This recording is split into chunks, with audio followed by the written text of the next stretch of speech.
নমস্কার বন্ধুরা, আজকের নতুন ভিডিওতে সকলকে স্বাগত জানাই। শুভেচ্ছা জানিয়ে রাখি সারাটা দিনের জন্য। আজ রবিবার ৩রা মার্চ ২০২৪, বাংলা ১৯শে ফাল্গুন ১৪৩০। আজ আমরা মধ্যপ্রদেশের রাজধানী ভোপাল ছেড়ে চললাম ইন্দোরের উদ্দেশ্যে। ইন্দোরে যাওয়ার আগে আমরা উজ্জয়িনীতে যাব। উজ্জয়িনীতে ওখানে মহাকালেশ্বর মন্দির ও হরসিদ্ধি মন্দির দর্শন করে তারপর আমরা ইন্দোরের উদ্দেশ্যে রওনা দেব। সেজন্য আমরা সকাল সকাল ভোপালের সঙ্গম হোটেল থেকে রওনা দিলাম উজ্জয়িনীর উদ্দেশ্যে। ভোপাল থেকে উজ্জয়িনীর ডিস্টেন্স হলো প্রায় ১৯৩ কিলোমিটার। সময় লাগবে ৩.৫ ঘন্টা। ওখানে আমরা দ্বাদশ জ্যোতির্লিঙ্গের অন্যতম জনপ্রিয় জ্যোতির্লিঙ্গ মহাকালেশ্বর শিব মন্দির দর্শন করব। এরপর আমরা উজ্জয়িনী থেকে আমরা ইন্দোরে দিকে গিয়ে ইন্দোরে স্টে করব। সেখানে আমরা হোটেল হোয়াইট হাউস ইনে যাব। সেখান থেকে আবার দূরত্ব হলো মাত্র ৫৬ কিলোমিটার, ১ ঘন্টা ১২ মিনিট সময় লাগে।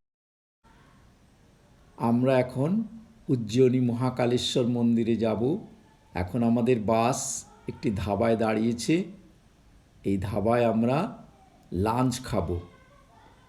আমাদের তৈরি করা লাঞ্চ এখানে পরিবেশন করা হবে। মনোজ দা ধাবা, এই ধাবাতে আমরা লাঞ্চ খেয়ে আবার রওনা দেব। যাই হোক, এই ধাবাটি খুব সুন্দর, ছোটোখাটো, পরিষ্কার পরিচ্ছন্ন। এখানে আমরা সবাই মিলে লাঞ্চের জন্য বসে আছি। এখন আমাদের লাঞ্চ দেওয়া হবে। খাবার গরম করছে। খাবার গরম হয়ে গেলেই সবাইকে এখান থেকে লাঞ্চ দেওয়া হবে। দেখা যাচ্ছে উজ্জয়িনী আর মাত্র ৪০ কিলোমিটার। ৪০ কিলোমিটার মোটামুটি ১ ঘন্টা ৫-১০ মিনিটের মধ্যেই আমরা আশা করছি পৌঁছে যাব।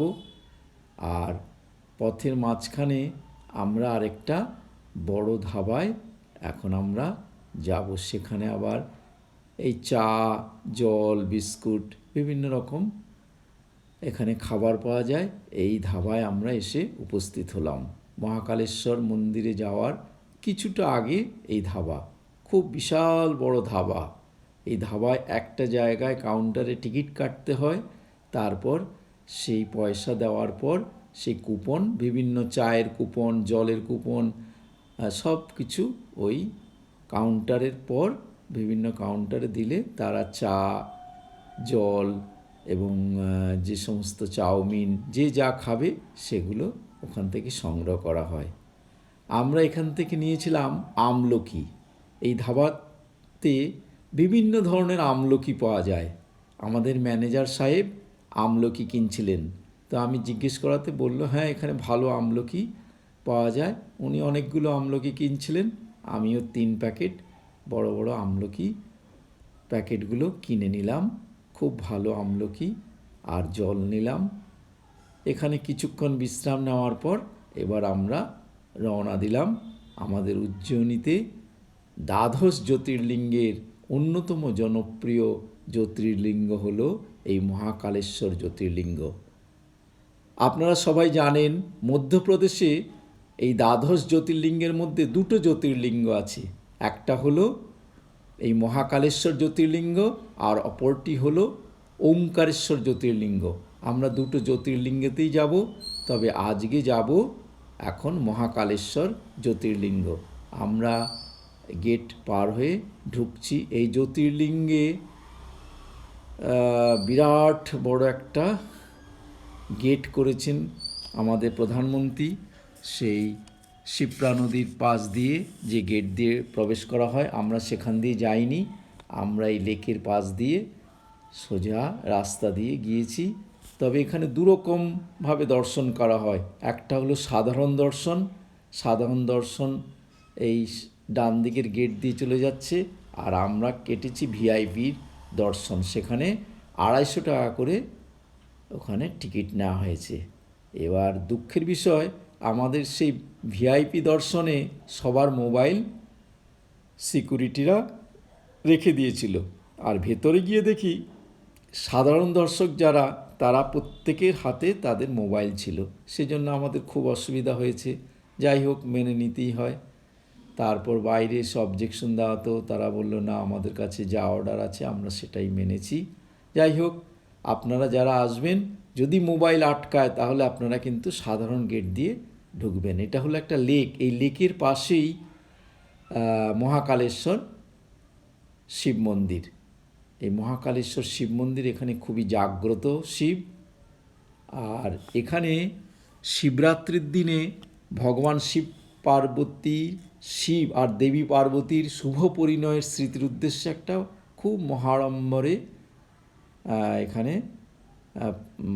মহাড়ম্বর পালিত হয়। এখানে শিবরাত্রির দিন খুব ভালো উদযাপন করা হয়। এছাড়া প্রত্যেক দিন এখানে 3 বার আরতি হয়, সকাল সন্ধ্যে ছাড়াও দুপুরবেলা আরতি হয়। এছাড়া আমাদের এখানে সন্ধ্যাবেলায়, মানে বিকেলবেলায়, সন্ধ্যার আগে বিকেলবেলায় 750 টাকা দিয়ে টিকিট কাটলে সেই জ্যোতির্লিঙ্গকে সামনে যাওয়া যায়, টাচ করা যায়, জল দেওয়া যায়। এছাড়া ভোর 3টের সময় এখানে স্বয়ম্ভূরূপ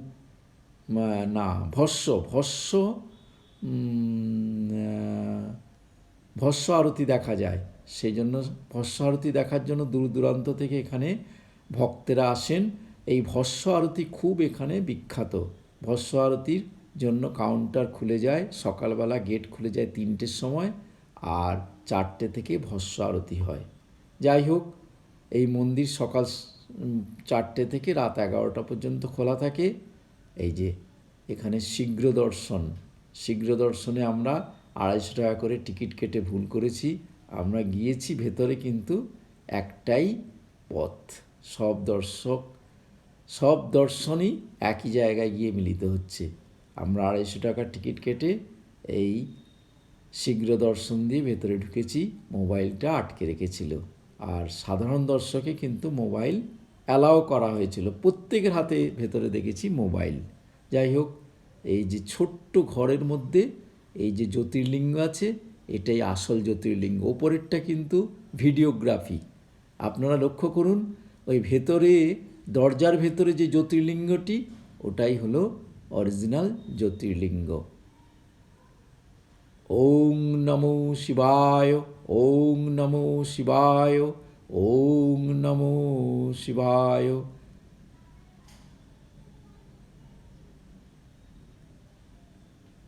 আর চারদিকে কিন্তু ভিডিও দেখার জন্য খুব ভালো ব্যবস্থা আছে এখানে। যাই হোক, এরপর আমরা এই পাশেই হরসিদ্ধি মন্দিরে গিয়েছি। হরসিদ্ধি মন্দিরটি আমার পরের ভিডিওতে আপনারা দেখতে পাবেন। সবাই ভালো থাকবেন। আজকের ভিডিও এখানেই শেষ করছি। নমস্কার।